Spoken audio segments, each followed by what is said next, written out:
All right, so we are getting into counterclaims.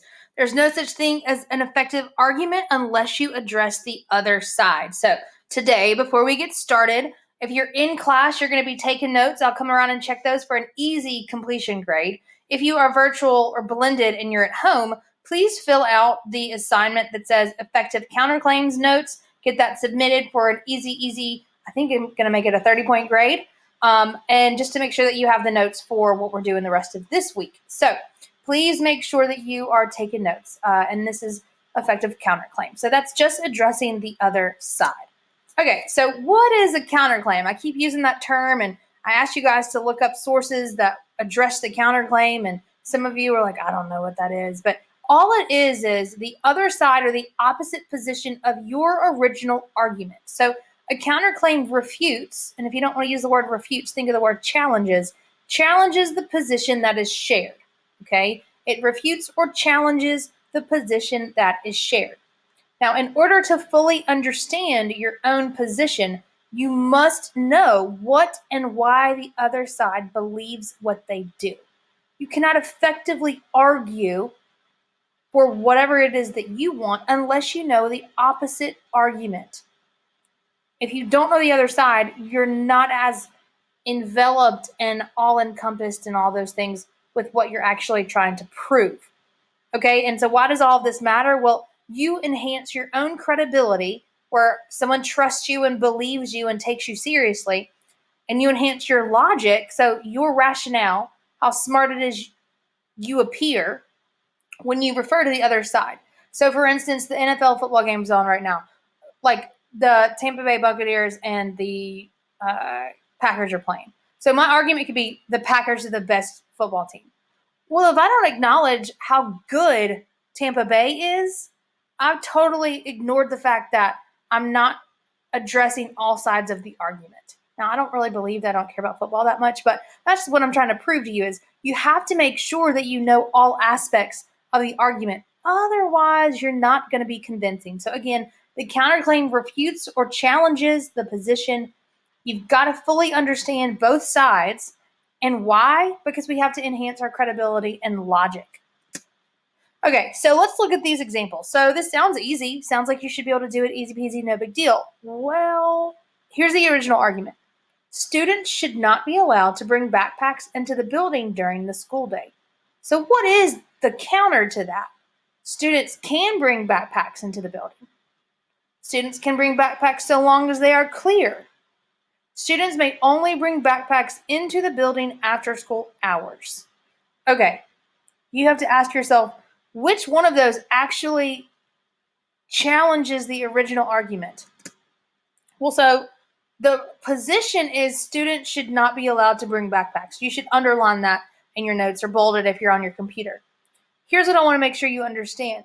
We're countering the position. So students should not be allowed to bring backpacks. So students can bring backpacks into the building. The reason that this one is not a counterclaim is because you've changed the argument into, well, they can so long as they're clear.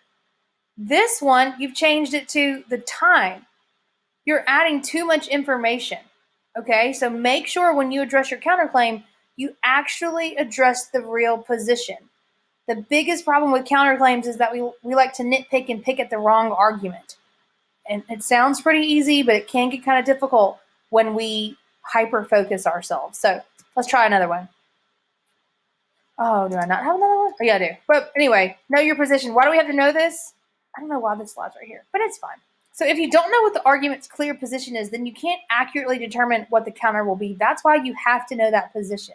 That's why if you didn't know that the position was students should not be allowed to take backpacks and you're only focusing on the school day, you've missed the whole argument altogether.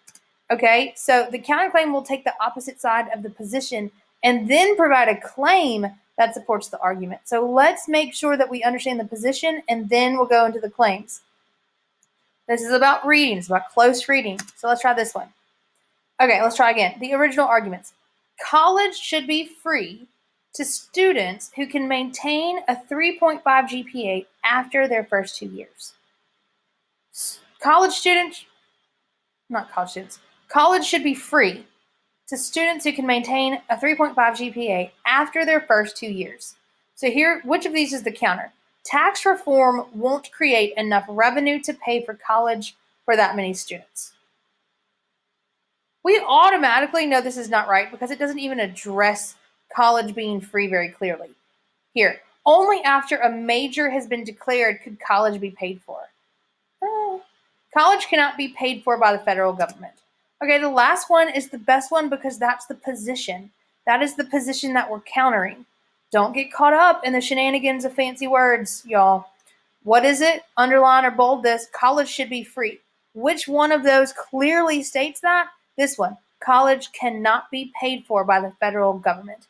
Those are example opposing positions. Make sure that you have a good understanding of opposing positions. It sounds easy as, black and white. Literally, my favorite color is red. Your favorite color is blue. Why do you disagree? Agree. Alabama is better than Auburn. Everyone wants to argue that one. It's super easy. Sugar cookies are better than chocolate chip cookies. It's every argument, everything that we say, every opinion we have has a counter, and we have to start to acknowledge it. Okay, what we're going to do is we're going to talk about real life scenarios. So if you're in class, we're going to discuss these, do like a little bit of not acting it out, but we're going to talk about it. I'm going to pause it. We'll go through it. If you're home, you're just going to go to the next slide and read through it and try to make sense of the situation. But make sure you understand why the arguments are made and how they're made. So we'll talk about the scenarios, and then we're going to go through these questions, and then as a class, we're going to start talking about them. So pause me if you're in class, and if you're at home, go to the next slide. Here's your example scenario for one. This is the one where the two siblings are arguing about the bathroom time. So make sure you understand how they start to argue with one another. What claims are they making? What are they refuting? How are they arguing their points? Read that for me.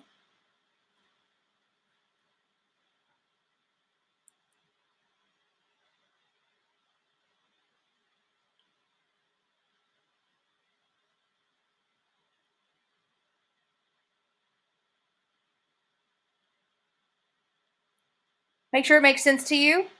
Hopefully that's what we sort of came up with in class. Okay, counterclaim scenarios, real life scenario number 2. I don't know, it says number 1. All right, so again, in class, we're going to discuss these. What would that look like? And then if you're home, just go to the next slide and read through it.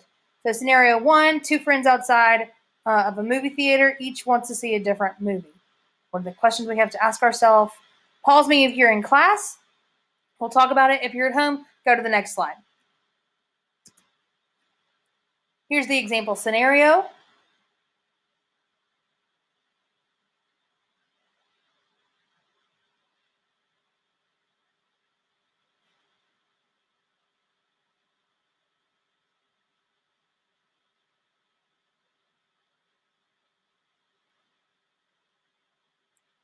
Okay, so what you're going to want to do is make sure you understand where you see that they've made their claims, where they've taken their positions, and how does the argument naturally address the counterclaim? Y'all, we do this all the time. We just don't call it counterclaim. All right, next scenario. This sounds familiar. A student and a teacher. So that's who this argument is between. The student wants an extension on a paper. Okay, so ask yourself these questions. In class, people, we're going to talk about it. What would you actually say? Let's figure it out. And then at home, kids, y'all go on to the next slide.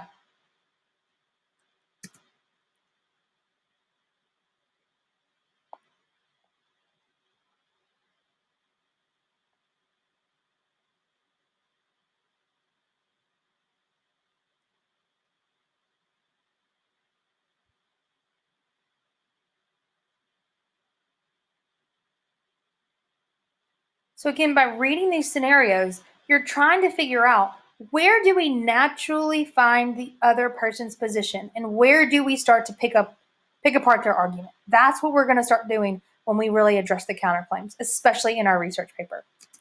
We got, I think, one more scenario. Actually, I think we have 2 more. Next one, two friends. One wants to copy the other one's work. These are the questions. If you're in school, we're going to pause it, talk about it. If you're at home, read the next slide for me.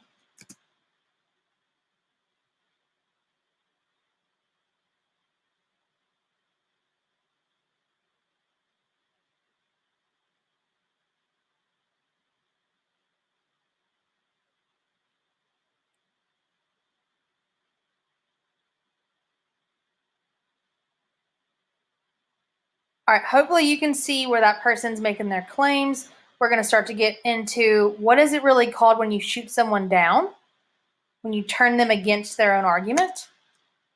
Last scenario, just to make sure that you understand, it's between a parent and a child. The child wants to go out with friends. The parent wants the child to go to a family dinner. So what's the scenario? Go through those questions. If you're at school, pause me. If you're at home, go to the next slide, read through the situation.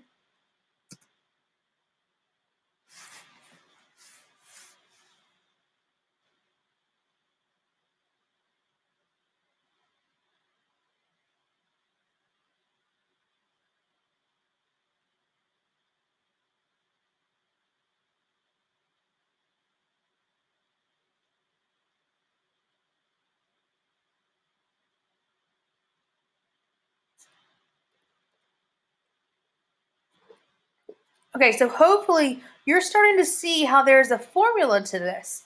And we don't, of course, think in formulas when we speak in our everyday, vernacular and with our people and with our family. Certainly not when we text. Everything's super informal. But there is a method to this, and this is what you've got to know. There is a formula for winning an argument. I told you at the beginning of the school year, and you may have forgotten, but I'm going to teach you how to be better arguers. And this is how you do it. There is a 4-step method to winning any argument. First thing you do is you address the other side. You have to tell me that you know what the other side is, what the other position is. The second thing you'll do is you'll acknowledge why that person thinks or believes they are correct. Everyone thinks they're right. So why does the other side think that they're right? Alabama fans, why do you guys think that you are the best athletic team, etc.? Right? Auburn fans, if it was switched vice versa, why do you think you're the best one? If you're a Coke fan rather than Pepsi people, why do you think you're the best? Because the Coke person is going to say, no, that's my favorite soft drink. Coke is the best. So you got to acknowledge why they think they're better, why they're correct. What you do, though, is you shoot down their claim by identifying the limitation. Where in their logic are they flawed? Where do they not make sense? Where have they stopped to think about the big picture, and where have they messed up their argument? You have to shoot them down. Once you shoot them down, I know you've probably been told, you can't kick a dog when it's down, or, kick a person down when it's down, whatever the saying is, doesn't matter.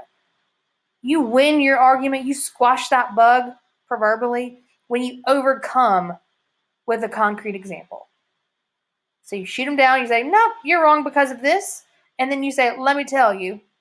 And then you show them with a concrete example, with figurative description, with data or statistics, why you are right. Something that they cannot challenge you. Okay, so these are your stems about how you would start. I'm giving you these on your notes page. You don't have to copy everything, but you would start your paragraph like this if you were doing the counterclaim paragraph. Some may believe, others contend, ... On the other hand, and then you tell me what the topic is. You could say, Coke is widely agreed upon as the best soft drink. But my argument would be that Pepsi's better.